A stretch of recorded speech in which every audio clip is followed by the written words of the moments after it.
दिन होना चाहिए मंगलवार। कौन सा दिन होना चाहिए? जम के बोलो जरा। मंगलवार। विवाह शादी में देरी हो रही हो, या कोई नया कार्य चालू कर रहे हो उसमें देरी हो रही हो, या कोई सर्विस के लिए नौकरी के लिए जा रहे हो और वो कार्य नहीं हो रहा हो, तो एक धतूरा, केवल एक धतूरा, उस धतूरे को फोड़कर उसके अंदर का फल निकालकर उस फल को शिवलिंग पर चढ़ाकर एक लोटा जल शंकर भगवान को समर्पित कर आइए। दिन होना चाहिए मंगलवार। कौन सा दिन होना चाहिए? जम के बोलो जरा। मंगलवार। समर्पित करो। उसके बाद में आप विवाह के लिए अगर समर्पित करे हैं तो विवाह में देरी नहीं होगी। व्यवसाय और व्यापार के लिए या नौकरी के लिए समर्पित करे हैं तो उसमें देरी नहीं। तुम जिस दिए में भगवान की आरती उतारते हो, जिस दिए से तुम भगवान की पूजन करते हो, उस दिए की बत्ती को नीचे डाल दीजिए और उस दिए को पानी की बाल्टी में धो दीजिए। कौन सी बाल्टी में? जिस बाल्टी के पानी से आप बच्चे को स्नान करा सको। मारा केवल भगवान पर से ले जाकर, पास में से ले जाकर उस बाल्टी में थोड़ी देर डाल दो और उस बाल्टी के पानी से उस बच्चे को स्नान करा दीजिए। 15 से 20 मिनट, आधा घंटा लगेगा, बच्चे का बुखार पूरा उतर जाएगा। इतना विधान है दीप का। जब आप पशुपति व्रत कर रहे हो या कोई नियम धारण कर रहे हो या कोई आपने नियम उठा रखा है और वो कार्य आपका हो ही नहीं रहा, आपने 2 बार पशुपति व्रत कर लिए, आपने ये कर लिया, आपने प्रदोष कर लिया, आपने सोमवार कर लिया, आपने सारे अनुष्ठान कर लिए, बहुत सारे उपाय भी करे तो भी नहीं हो रहा है, तो इस बीच वाली पत्ती पर शहद लगाकर बाबा का जो शिवलिंग है उस शिवलिंग को इसको छुआ दीजिए या उससे चिपका दीजिए और उस पर अपनी हथेली रखकर कामना कर कर वापिस घर को आ जाइए। बाबा आपकी वो मुराद शीघ्र 3 महीने के अंदर पूरा कर ही देता है। ये तो 3 नियम अपनी जिंदगी में धारण कर लें। अगर ठेला लगा रहे हैं रोड पर, अगर आपके पास में कोई व्यापार नहीं, कोई दुकान नहीं, कोई सर्विस नहीं, कोई नौकरी नहीं, 3 नियम जिंदगी में। पहला, एक बार जिंदगी में पशुपति व्रत अवश्य करो। दूसरा, प्रत्येक प्रदोष एक शंकर जी के मंदिर में दिया और एक अपने घर के दरवाजे पर दिया अवश्य लगाओ, प्रत्येक प्रदोष। और तीसरा नियम बना लो, शिवरात्रि महीने की आती है, हर महीने की शिवरात्रि में शंकर जी के मंदिर पर दिया, बेलपत्री के वृक्ष के नीचे दिया, आंवले के वृक्ष के नीचे दिया और अपने घर के दरवाजे पर दिया। ये 4 स्थान पर दिया। प्रत्येक महीने की शिवरात्रि पर लगाना प्रारंभ करो। 4-5 शिवरात्रि निकलेगी, बाबा इशारा कर देगा और तेरी नैया पार। शिवलिंग है, जलाधारी है, पार्वती जी की मूर्त है, गणेश जी की भी मूर्ति है, कार्तिकेय जी की भी मूर्ति है, नंदी की भी मूर्ति है। तो किसी ने कहा कि गुरुजी हम जब शंकर जी को जल चढ़ाते हैं तो पार्वती जी को, गणेश जी को और कार्तिकेय जी को, नंदी को, सबको जल चढ़ाना चाहिए। शिव महापुराण की कथा कहती है केवल शिवलिंग पर आपने जो जल समर्पित करा है वो जल पार्वती जी को भी मिल गया, गणेश जी को भी मिल गया, कार्तिकेय जी को भी मिल गया। उसके सिवाय तुम्हें ये नहीं कि यहां भी जल चढ़ाओ वहां भी जल चढ़ाओ, ना, केवल शंकर जी पे तुमने जल चढ़ा दिया, शिवपिंडी पर जल चढ़ा दिया, वो जल तुम्हें शंकर भगवान का चढ़ा हुआ जल सबको प्राप्त हो गया। अब उसमें तुम्हें ये नहीं सोचना कि मैंने पार्वती जी को तो स्नान कराया ही नहीं, मैंने गणेश जी को तो स्नान कराया ही नहीं, मैंने कार्तिकेय को तो स्नान कराया ही नहीं, ना ना ना। आज पंजाब की इस पवित्र भूमि पर अगर ये प्रसंग निकला है तो इसको आप अगर सुनेंगे तो आपका जीवन सार्थक होगा। शिव जी को 5 तरह से जल चढ़ाने का तरीका है। जैसे पंचामृत होता है, दूध, दही, शहद, घी, शक्कर, ये सब पंचामृत के अंतर्गत आते हैं, उसी तरह शंकर जी को 5 तरह से जल चढ़ाने का क्रम वर्णित किया गया। अब उसको समझेंगे, बहुत सावधानी से समझिएगा। पहला, जल लेकर आए, सीधे डायरेक्ट शंकर भगवान के शिवलिंग पर चढ़ा दिया, ये प्रथम जल का चढ़ाने का तरीका। दूसरा, जहां से पानी बहकर जाता है जहां से जल बहकर जा रहा है, उसके ठीक विपरीत जल उत्तर में जा रहा है, आप दक्षिण में खड़े होंगे और दक्षिण में खड़े होकर उत्तर की ओर मुख करेंगे और शिव जी को जल समर्पित करेंगे। ये रोग मुक्ति करने वाला है और हमारे रोग पर हमें विजय प्रदान करने वाला है। ये जल चढ़ाने का था। एक सीधे मंदिर में गए, लोटा भरकर जल उठाया, शिव जी को चढ़ा दिया। दूसरा जल जहां से पानी बहता है, शिव जी का चढ़ा हुआ जल जहां से बहकर जाता है, उसके ठीक विपरीत में शिव जी का जल इधर जा रहा है तो तुम यहां खड़े हो, तुम यहां बैठो, यहां मत बैठना, यहां मत बैठना, इधर बैठो। अगर रोग का निवारण है तो यहां बैठकर।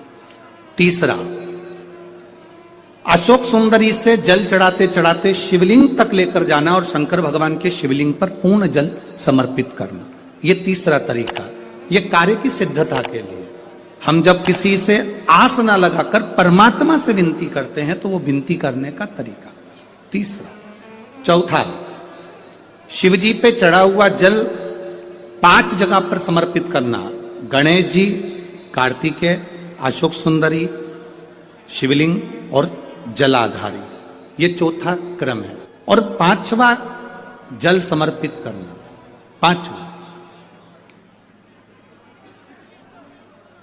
5वें नंबर का जल।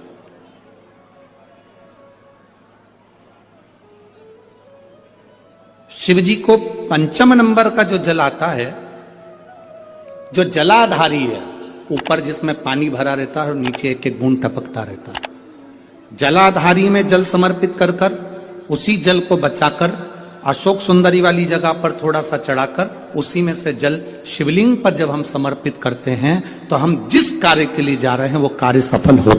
धतूरे का जो पुष्प है उसको 2 जगह पर समर्पित किया जाता है।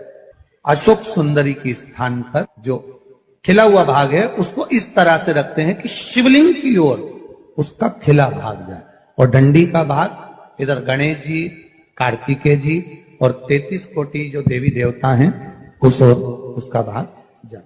एक दूसरा, शिवलिंग पर जब हम धतूरे का पुष्प समर्पित करते हैं तो उस फूल का खिला हुआ जो भाग होता है उसका मुख हमारी ओर होना चाहिए। बहुत अंतर है महाराज। कनेर का पुष्प इससे विपरीत में चलता है। कनेर का जो पुष्प होता है उसकी डंडी का मुख हम अपनी ओर रख लेते हैं और खिला हुआ भाग महादेव की ओर कर देते हैं। जिसका व्यापार ना चले, व्यवसाय ना चल रहा हो, बहुत ज्यादा कष्ट में जीवन निकल रहा हो और बहुत ही ज्यादा तकलीफ हो रही हो, तो धतूरे को हल्दी में डुबोकर शंकर भगवान को 12 बजे समर्पित करें।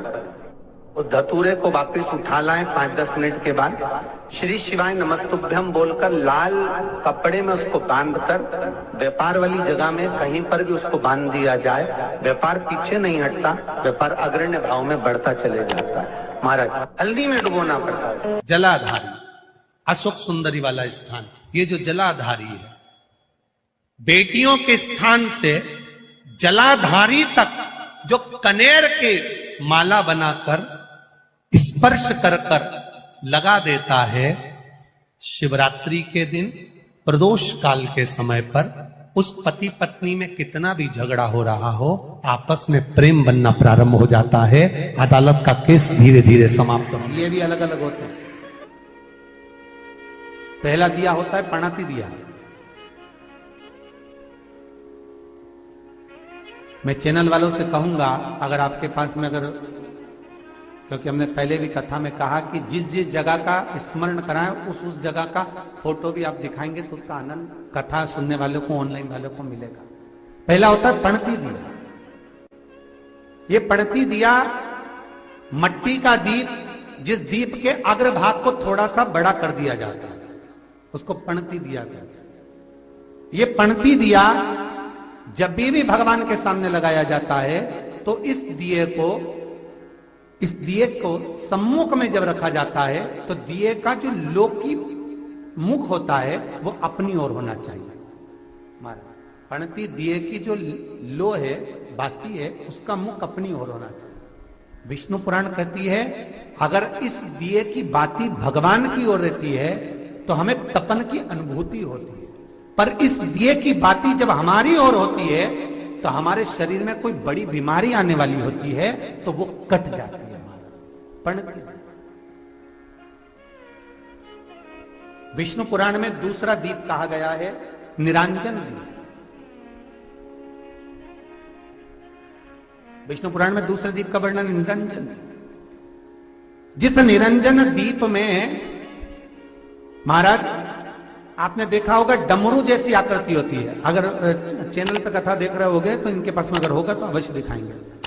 निरंजन, इस निरंजन दीप में डमरू की आकृति होती है, रखने का भाग और ऊपर का भाग इस तरह से, और ऊपर उसमें दिए लगाए के लिए बाती का स्थान रहता है। किसी किसी में 5 कंगूरे होते हैं, किसी किसी में 6 कंगूरे होते हैं। इसको निरंजन दीप कहते हैं। महाराज विष्णु पुराण के 5वें अंश में लिखा गया निरंजन दीप भगवान के सम्मुख में राइट भाग में लगाया जाता है। भगवान का जो स्थान होता है, भगवान का जो मंदिर होता है, तो भगवान का राइट, आपका होगा लेफ्ट, क्योंकि आप भगवान के सामने बैठोगे तो भगवान का राइट आपका लेफ्ट।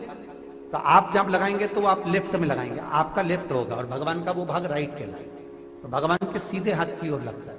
माना निरंजन, निरंजन दीप कभी भी तेल का नहीं लगता। माना निरंजन दीप कभी भी तेल का नहीं लगेगा। हाँ, यह हो सकता है कि बटी निरंजन जो दीप होता है उसमें तेल डाल सकते हैं। बटी निरंजन दीप जो होता है उसमें कंगूरे नहीं होते। बटी निरंजन दीप केवल गोल होगा, ऊपर से डमरू जैसी आकृति होगी, डमरू जैसा होता है, ऊपर से उसमें कहीं कंगूरे नहीं होते।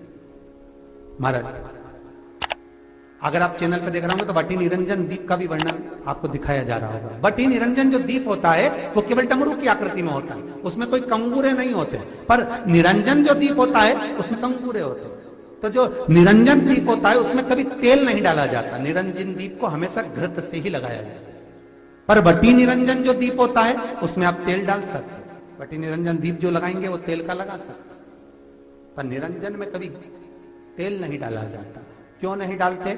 विष्णु पुराण कहती है निरंजन दीप के अंदर अगर तेल की बाती लगाकर लगाया जाता है तो 1 रुपया कमाते हैं, 1.25 रुपये खर्च होगा। घर में 10 लोग भी कमा कर लाएंगे तो पैसा नहीं दिखेगा, घर में रुपया टिकता नहीं है। अर्थात निरंजन दीप में आप तेल की बाती लगा रहे हो, ये सिद्ध हो चुका है। और महाराज बटी निरंजन जो दीप होता है उसके अंदर आप तेल डालकर जला सकते हो। बटी निरंजन जो दीप होता है ये आप किसी भी स्थान पर लगाओगे, सबसे पहले पितृ इससे भाग ग्रहण करते हैं, देवता को देते हैं, देवता उससे भाग ग्रहण कर कर कुबेर को प्रदान करते हैं, कुबेर उससे भाग लेकर शिव को प्रदान करता है। भगवान शंकर बटु भैरव को कहकर घर का उद्धार करते, इसीलिए उसको कहते बटी निरंजन। इसमें कंगूरे नहीं होते। वहां बटी एक कुबेर निरंजन भी होता है, दिए में स्टैंड होता है, पकड़ने की जगह होती है, आगे उसमें चोंच लगी रहती है, उसको कुबेर निरंजन दीप कहते हैं। कुबेर निरंजन दीप महाराज जब भी जलाया जाता है, इस तरह का दिया अगर किसी के घर में हो कुबेर निरंजन, जिसमें स्टैंड होता है, ऊपर होता है, थोड़ा लंबा होता है, आगे लंबाई निकली रहती है। कुबेर निरंजन टीवी पर आप दर्शन कर रहे होंगे तो कुबेर निरंजन जो दीप होता है उसमें आगे भाग लंबा रहता है और पकड़ने का स्थान होता है। तो कुबेर निरंजन दीप घी का लगाओ चाहे तेल का लगाओ, उसमें लौंग या काली मिर्च, काली तिल या चावल